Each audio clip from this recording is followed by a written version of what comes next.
Israel Lebanon पर आफत बनकर बरस रहा है। हिजबुल्लाह चीफ नसरल्ला के खात्मे के बाद इजराइल ने अपने हमले लेबनान पर कम नहीं किए हैं, बल्कि अब उसने हिजबुल्लाह के पूरे संगठन के खात्मे की ठान ली है।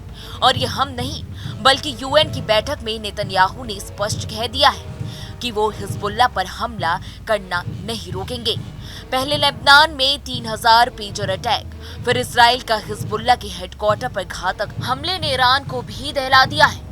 लेबनान में पेजर अटैक तो आपको याद ही होगा, जिसका दोषी हिजबुल्लाह के चीफ नसरल्ला ने खुद इजराइल को बताया था और सीधे तौर पर इजराइल के खिलाफ जंग का ऐलान कर दिया था।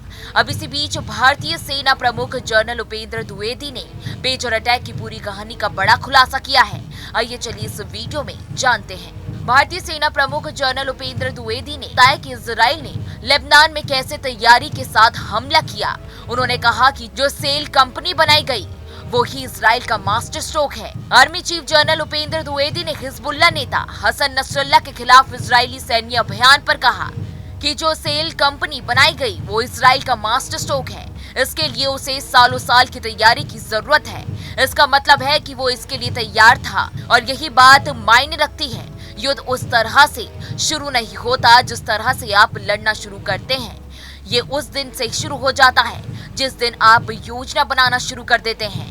तो वहीं आर्मी चीफ ने कहा कि इजराइल ने हमास को अपना पहला टारगेट बनाया और उसे जड़ से खत्म करने पर अड़ गया। जनरल द्विवेदी ने विदेश मंत्री एस जयशंकर की एक किताब का हवाला देते हुए इजराइल की रणनीति की तुलना महाभारत के एक प्रसंग से की है, जहां अर्जुन अगर चक्रव्यूह में प्रवेश करते तो जीवित बच सकते थे और अभिमन्यु भी बच जाता।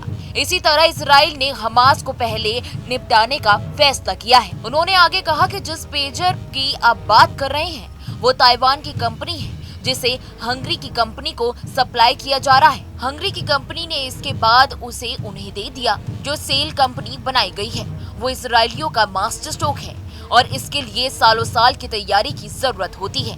इसका मतलब है कि इसके लिए तैयार थे।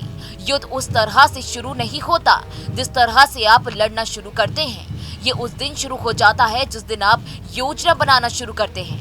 उन्होंने कहा कि भारत के मद्देनजर देखा जाए तो यही सबसे महत्वपूर्ण है। हमारे पक्ष में आपूर्ति श्रृंखला में रुकावट, अवरोधन ऐसी चीजें हैं जिनके बारे में हमें बहुत सावधान रहना होगा।